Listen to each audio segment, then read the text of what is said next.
sont parfois lointaines et comme vous aviez dit tout à l'heure, un immeuble c'est figé, mais en réalité chaque détail va raconter une histoire, chaque couleur, chaque forme. Et On va parler un petit peu de nutrition Exactement. et de nutrithérapie. Hein. On est en pleine saison estivale à Niasrir et qu'est-ce que vous recommandez sur nos tables d'été? Voilà, donc pour l'été, la première chose... le repas idéal pendant l'été? Pendant l'été, que ce soit déjà... il faut mettre l'accent sur tout ce qui est d'abord hydratation. Il ne faut jamais oublier ça. Pendant l'été, tout comme pour toute l'année, mais surtout en été, il est très important de diversifier. De diversifier notre alimentation tout en gardant cette assiette santé. Toujours avec des portions équilibrées entre les pâtes, les légumes, les protéines, les légumineuses, toujours diversifiées et variées. Et surtout profiter du régime méditerranéen, qui est d'ailleurs l'un des meilleurs régimes. Il y en a plusieurs, le régime paléo, il y en a vraiment plusieurs. Mais quand vous êtes nutrithérapeute, vous allez, pour voir concrètement qu'est-ce que l'assiette méditerranéenne, justement. Exactement. Alors, je suis l'émission et j'ai envie d'en savoir plus. L'assiette méditerranéenne, plutôt le régime méditerranéen, c'est vraiment de favoriser le poisson, de favoriser les sardines par rapport à la viande rouge, de favoriser aussi la volaille par rapport à la viande rouge, de consommer moins de viande rouge. Elle est toujours importante et nécessaire à notre alimentation, notamment grâce à l'apport en fer qui est très important, mais de laisser un petit peu des petites portions de viande rouge dans notre assiette ou dans notre régime alimentaire, car il ne s'agit pas d'une période, c'est vraiment des habitudes à prendre au long cours, et de favoriser tout ce qui est fruits de mer, tout ce qui est poisson, tout ce qui est, comme je viens de le dire, sardines, car ça va apporter des oméga 3 et c'est vraiment plus léger pour notre corps, surtout pendant cette période estivale où nous avons vraiment besoin d'être un peu plus, de nous sentir un peu plus léger parce qu'on bouge pendant l'été. Effectivement. Et même la digestion, ça fatigue quand on... Vous imaginez, on mange une cherchora et on sort voilà, la mer. chaque saison, là c'est propre à assiette et du coup favoriser tout ce qui vient de la mer. Et bien sûr, quand on va parler de poisson, les gens ont tendance à l'accompagner avec du riz ou avec des pâtes par exemple. Mais le poisson va beaucoup mieux côté digestion avec les fibres que vont apporter les légumes. Voilà. Et c'est une habitude qu'on devrait intégrer un peu plus. Le poisson, c'est pas systématiquement avec du riz, c'est plus avec des légumes. De préférence, ça aide à mieux digérer, à se sentir plus léger. Voilà, quels sont les légumes vraiment dont on peut tirer profit pendant l'été et qui sont parmi les plus riches? On a tendance à aller beaucoup vers les poivrons. Sont-ils riches, les poivrons, par exemple? Les poivrons sont très riches en vitamine C, notamment, car on a tendance à penser que c'est l'orange qui est riche en vitamine C, les mandarines, alors que la fraise l'est plus que l'orange et le poivron l'est encore plus que la fraise. Donc si on veut vraiment notre apport en vitamine C, on va vers le poivron. Et même pour les enfants, faire des brochettes de légumes, par exemple, ça va les aider à manger des légumes parce que c'est pas évident. Oui. Et quand on parle de poivrons, de tous les légumes verts, il y a aussi cette notion, on a tendance à trop les cuire. Et quand on cuit trop des légumes ou tout autre aliment, on a tendance à perdre les nutriments et les bienfaits, les vitamines que peut nous apporter cet aliment-là. Et du coup, je conseillerais de favoriser des légumes crus, des brochettes. Encore une fois, pour des enfants, on peut mettre des tomates cerises, c'est la saison, il y en a un petit peu partout, des concombres, des poivrons, de l'oignon, pourquoi pas, en petite touche pour les leur enfants. Apporter un petit peu de couleur pour... Exactement. Et c'est cette assiette qui est colorée, qui est un petit peu ludique, qui va leur donner envie de manger des légumes. C'est ça qui va les inciter à faire ça, sinon on aura beaucoup plus de difficultés. Quel mode de cuisson vous privilégiez en général? On devrait opter vers... on devrait opter quel mode de cuisson? Alors c'est une très bonne question. Notamment en été, surtout pour une journée à la plage par exemple, où on est censé se baigner, se sentir plus léger, se sentir digérer plus facilement.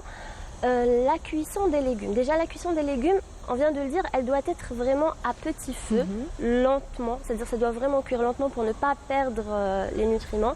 De préférence à la vapeur, voilà, même pour les poissons, pour perdre un petit peu tout ce qui est polluant, parce qu'il faut bien le dire, la mer n'est pas ce qu'elle était autrefois, il y a toujours des polluants, et cuire le poisson ou les légumes à la vapeur, ça va vraiment permettre de diminuer ces éléments qui peuvent être un petit peu nocifs. Voilà. Et les wok aussi pourraient être vraiment un bon choix pour l'été, non? Un wok à l'asiatique, c'est une cuisson rapide, des légumes et des viandes légères.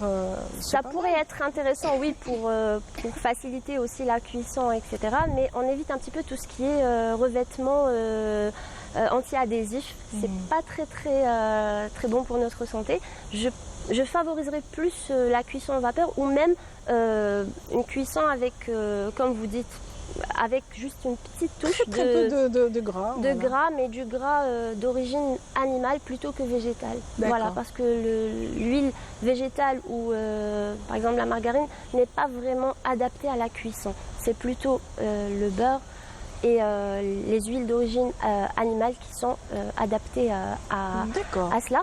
Et pour la cuisson des légumineuses, par contre, car chaque catégorie a sa propre cuisson parfaite, les légumineuses, on doit les cuire plus longtemps. On doit les cuire plus longtemps, comme les haricots, bien sûr, les haricots blancs, les haricots rouges, les lentilles corail. Toutes ces légumineuses ont besoin d'être cuites beaucoup plus longtemps pour être plus digestes et plus faciles à digérer.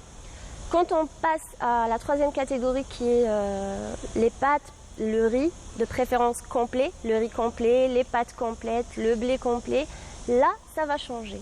On va préférer, ça dépend des goûts aussi, il faut aimer, mais on va préférer les consommer al dente. Al dente, donc on pas va trop préférer, non plus. voilà, et pour une autre raison que la digestion, car plus un aliment à base de, par exemple des pâtes ou du riz, plus il est cuit, plus son indice glycémique est haut. C'est-à-dire ça va produire un pic d'insuline qui va retomber juste après, et c'est ça qui va nous donner le petit coup de fatigue. Et on veut éviter ça quand on va se baigner ou quand on est en vacances et même tout au long de l'année. Donc de préférence, on va cuire les pâtes au blé complet, le riz complet, on va les cuire moins, essayer de les cuire un petit peu moins pour diminuer un petit peu cet indice glycémique et éviter ce petit coup de fatigue pendant l'été et aussi tout au long de l'année. On a une belle corbeille de fruits face à nous. Donc moi, j'ai la dernière question, c'est comment incorporer, à quel moment, les fruits dans notre alimentation durant l'été? Alors pour les fruits, nous avons la chance en Algérie d'avoir tous ces délicieux fruits pendant l'été.